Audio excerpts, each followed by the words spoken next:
ফের এক ভারত বিরোধী জঙ্গির ভবলীলা সাঙ্গ হল পাকিস্তানের মাটিতে। ওই ব্যক্তি আবার ভারতীয় নৌসেনার আধিকারিক কুলভূষণ যাদবকে অপহরণে পাক বাহিনীর মদতদাতা ছিলেন। কুলভূষণ যাদবকে পাকিস্তানি গুপ্তচর সংস্থা আইএসআই ইরান সীমান্ত থেকে অপহরণ করেছিল। সেই কাজে মদত দিয়েছিলেন এই পাকিস্তানি ব্যক্তি, যার নাম মুফতি শাহ মীর। তাকেই গুলি করে হত্যা করেছে অজ্ঞাত পরিচয় আততায়ীরা। শুক্রবার রাতে বলুচিস্তানে তার খেল খতম হয়েছে বলে পাক মিডিয়ায় খবর হয়েছে। উল্লেখ্য, এর আগেও দুইবার তাকে হত্যার চেষ্টা করা হয়েছিল বলে সূত্রের খবর। জানা গিয়েছে, বলুচিস্তানের তুরবাত এলাকায় স্থানীয় একটি মসজিদে প্রার্থনা করতে গিয়েছিলেন মুফতি শাহ মীর। মসজিদ থেকে বেরোনোর পর তাকে কয়েকজন দুষ্কৃতী বাইকে করে তার কাছে আসে এবং পয়েন্ট ব্ল্যাঙ্ক রেঞ্জ থেকে তাকে গুলি করে। পরপর গুলিতে ঝাঁঝরা করে দেওয়া হয় তাকে। হাসপাতালে নিয়ে গেলে সেখানে তাকে মৃত বলে ঘোষণা করা হয়।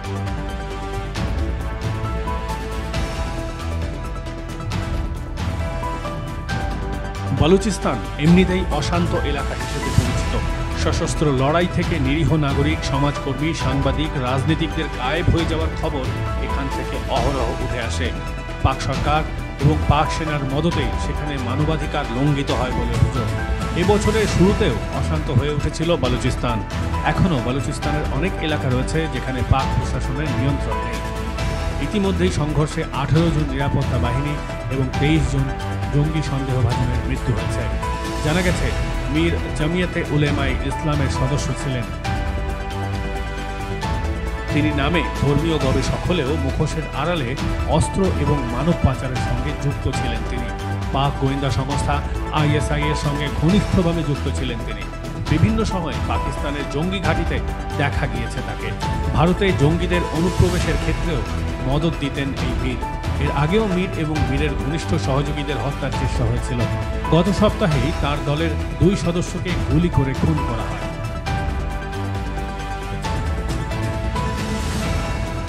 কুলভূষণ যাদবকে অপহরণের ক্ষেত্রে সহযোগিতা করেছিলেন এই বীর।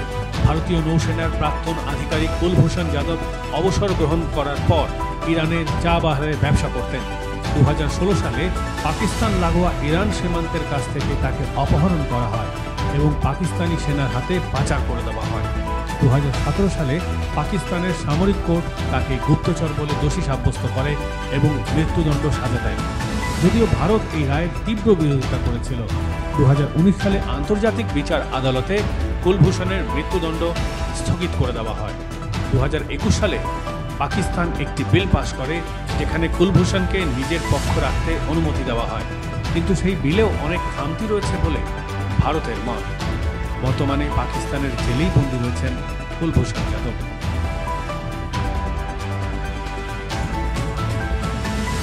কুলভূষণের অপহরণে হাত ছিল জৈশ আল আদালের সদস্য মোল্লা ওমর ইরানিরও।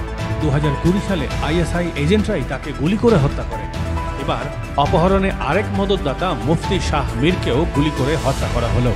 কে বা কারা এই ঘটনার সঙ্গে জড়িত তা অবশ্য জানা যায়নি। তবে ভারত বিরোধী শক্তিরা ধীরে ধীরে পাকিস্তানের মাটিতেই খতম হয়ে যাচ্ছে, এ নিয়ে জল্পনা কল্পনার অবসান নেই। মাধ্যম ব্যুরো রিপোর্ট।